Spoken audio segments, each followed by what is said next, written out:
अस्सलाम वालेकुम गाइस, कैसे आप सब। उम्मीद है आप सब ठीक होंगे, खैरियत से होंगे। Welcome to my vlog. गला मेरा बहुत ज़्यादा ख़राब है और मैं यही वेट कर रही थी कि मेरा गला चाहे वो ठीक हो जाए, मैं देन वीडियो अपलोड कर दूँ। बट अनफॉर्चुनेटली मेरा गला नहीं ठीक हो रहा, तो आपको इसी वॉइस के साथ ही मेरी वीडियो देखनी पड़ेगी।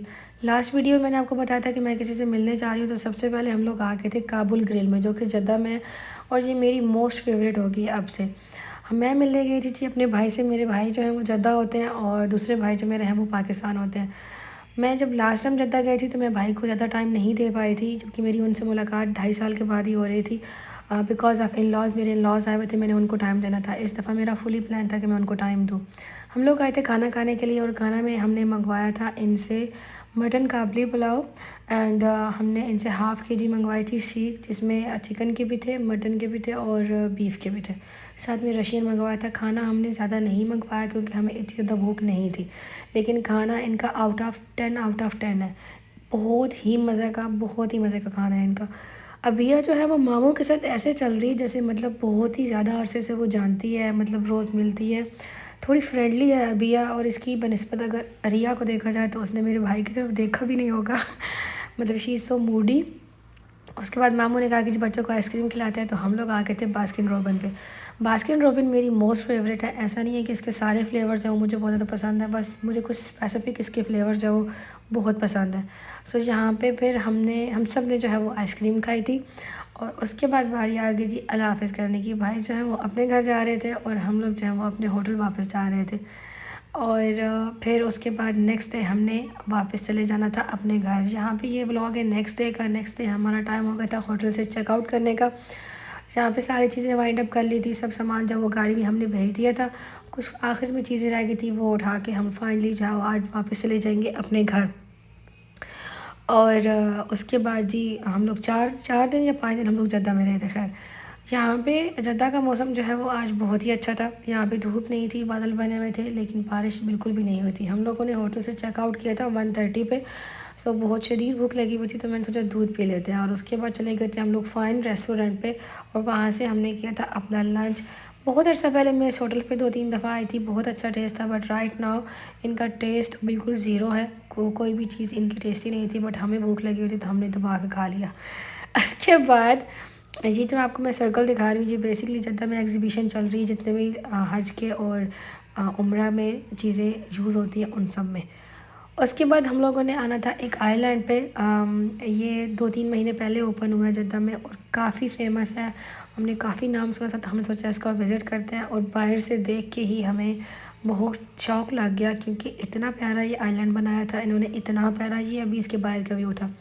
खैर यहाँ पे इस तरह से इन्होंने शॉप बनाई हुई है, सिटिंग एरिया बनाया हुआ है, कैफ़े हैं, होटल्स हैं। आप यहाँ से चीज़ें लेके आराम से बैठ के खाएं। फ़ैन भी लगे हुए हैं, सब कुछ।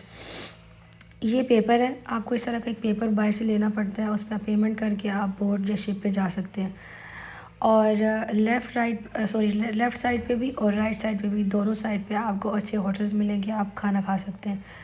यहाँ पे ये मैं देख रही थी, मैं आपको दिखाने की कोशिश कर रही हूँ कि यहाँ पे इतनी ज़्यादा तादाद में शिप्स और बोट खड़े हुए हैं कि लाइक मैंने रियल में अपनी लाइफ में पहली दफ़ा देखी है। मैं जद्दा पहले बहुत बार आई हुई हूँ, बट मैंने इतने ज़्यादा तादाद में कभी ये चीज़ें नहीं देखी। बट क्योंकि अभी थोड़ा सा मॉडर्न हो गया, तो ये चीज़ें ज़्यादा हो रही थी। और फिर फर्स्ट ऊपर से विंटर वेकेशंस भी थी, तो आवाम इतनी आई हुई थी कि मतलब जैसे हर बंदे को ये लोग फ्री में लेके जा रहे हैं। बट ऐसा बिल्कुल भी नहीं है। यहाँ पे आपको इस पेपर पे स्टैंप लगवानी है एंड देन आप बोट पे जा सकते हैं। हमारे पास टाइम बहुत कम था, तो हमने बोट पे जाने का डिसीजन लिया, क्योंकि शिप पे जाने के लिए आपको वेट करना पड़ेगा। वो जब तक फुल नहीं होता वो तब तक नहीं चलता। मैं यहाँ पे भी ये चीज़ें दिखा रही थी कि लेफ़्ट साइड पे और राइट साइड पे, दोनों साइड पे शिप ही शिप थे और बोट ही बोट थे, और जिस पे बैलून लगे हुए थे। यहाँ पे एक बच्ची की सॉरी की बर्थडे थी। जद्दा में मुझे अच्छी चीज़ ये लग रही थी कि यहाँ पे बहुत ज़्यादा तादाद में ये लोग डिफरेंट डिफरेंट आइलैंड बना रहे हैं और बहुत ही अच्छे बना रहे हैं। पहले यहाँ पे प्रॉब्लम ये होती थी कि हम लोग जब जद्दा के बीच पे जाते थे, थोड़ी सी ना वहाँ पे स्मेल आती थी, I don't know why. But अब ये चीज़ नहीं है। हालांकि अब आवाम बहुत ज़्यादा जाती है, तो कचरा भी होता है, सब कुछ होता है, बट नहीं आती अब वो स्मेल। और दूसरी चीज़ मुझे अच्छी ये लगी थी हमारी बोट क्योंकि बड़ी थी, तो हमें ऑप्शन था कि हम फ्रंट साइड पे जा सकते हैं। सो हस्बैंड चले गए थे और फिर उसके बाद मैं चली गई थी। यहाँ पे हमने बहुत मज़ा किया बोट पे। बोट वाले ने बहुत अच्छे अच्छे सॉन्ग लगा दिए थे और हमने बहुत सारी वीडियोस भी बनाई और क्या कहते हैं, पिक्चर्स भी बनाई। ये 30 मिनट्स की राइड थी और 275 रियाल इसका जो है वो प्राइस थी। अगर आप शिप पे जाना चाहते हैं तो वहाँ पे 75 रियाल पर हेड है, और उसमें ये ऑप्शन है कि आपको लंच का टाइम है तो लंच मिलेगा, डिनर का टाइम है तो डिनर मिलेगा, और अगर वहाँ पे स्नैक का टाइम है इवनिंग का तो वहाँ पे आपको वो भी चीज़ें मिलेगी। बट मैंने देखा था शिप के अंदर लाइव बारबेक्यू हो रहा था। खैर, तो मतलब प्राइस भी मुझे इनकी रिज़नेबल लगी है अगर आप बोट वगैरह पे जाना चाहते हैं तो। शिप भी ठीक था, क्योंकि अगर उसमें आपको खाने के ऑप्शन मिल रहे हैं तो ऑब्वियसली थोड़ी ना आपको फ्री में देंगे। तो वहाँ पे ये था कि 75 रियाल जब वो पर हेड था, और उसमें टाइम बहुत था, तो फिर दिल तो मेरा बहुत दिल था कि मुझे शिप पे जाना। मैं कभी नहीं बैठी शिप पे, लेकिन ये था कि फिर हमारे पास टाइम नहीं था। यहाँ पे सनसेट का टाइम हो चुका था, और जितनी भी बोट्स थी वो सब वापस जा रही थी। लाइक उनकी राइडिंग का टाइम जो है वो ऑब्वियसली ख़त्म होता जा रहा था, और क्योंकि मगरिब से पहले इन्होंने ये चीज़ बंद करनी होती है। तो यहाँ पे इतनी प्यारी लग रही थी ये सारी बोट्स वापस जाते हुए। ये इनका मैंने थोड़ी सी रिकॉर्डिंग की थी यहाँ पे कि इस तरह का इन्होंने एक बीच, मतलब ये आइलैंड बनाया हुआ है। येलो और वाइट कलर की इन्होंने अम्ब्रेलास लगाई हुई हैं। सैंड मुझे इनकी कुछ समझ नहीं आई, मतलब मुझे पता नहीं क्यों चिपचिपी लगी है बहुत। बट मेरे हस्बैंड ने बोला कि नहीं, असल में बीच की जो सैंड होती है वो ऐसी ही होती है। खैर, इन्वायरमेंट यहाँ का अगर मैं आपको बताऊँ तो ये काफ़ी अच्छा था। डिफरेंट डिफरेंट जगह पे यहाँ पे स्टॉल लगे हुए थे, हर चीज़ अवेलेबल थी आपको यहाँ पे। और सबसे अच्छी चीज़ ये थी कि यहाँ पे सफाई का बहुत ज़्यादा ख्याल रख रहे थे। जगह जगह पे आपको सफाई वाला बंदा मिलेगा, आपको गार्बेज बिन मिलेंगे, आप वहाँ पे फेंकें। ये इनका ब्रिज बना हुआ था सेंटर से क्रॉस करके, और ये इनकी वो जगह बनी हुई थी जहाँ पे आप स्विमिंग कर सकते हैं। इस आइलैंड की ये बात है कि ये सुबह 7 बजे ओपन हो जाता है और शाम को 5 बजे ये बंद हो जाता है। और जगह जगह पे आपको सिक्योरिटी गार्ड्स मिलते हैं जो 5 बजे के बाद 5 बज के 1 मिनट भी आपको अंदर नहीं ठहरने देते। वो आपको पौने 5 बजे ही बाहर निकाल देते हैं। ये बेसिकली इनका नक्शा है जो इन्होंने ये आइलैंड बनाया है, एंड ट्रस्ट मी ये एग्जैक्टली सेम इन्होंने ऐसे ही बनाया है जो इन्होंने बाहर अपने ये बोर्ड में दिखाया हुआ है। उसके बाद इंजॉय करके जी हम वापस आ रहे थे, और यहाँ पे हमने बच्चों के लिए वाफल्स लिए, हस्बैंड ने अपने लिए कड़क चाय ली, और मैंने अपने लिए यहाँ पे कॉफ़ी ली थी।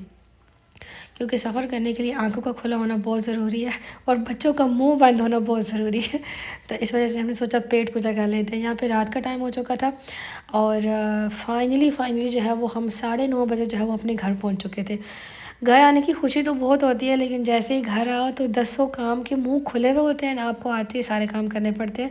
मेरे घर आते ही जो मैंने एक्टिविटीज़ की हैं वो आपको नेक्स्ट व्लॉग में मिलेंगी। आई होप आपको मेरा ये व्लॉग पसंद आया होगा, और मेरी आवाज़ बिल्कुल भी नहीं पसंद आई तो प्लीज़ एडजस्ट कर ले।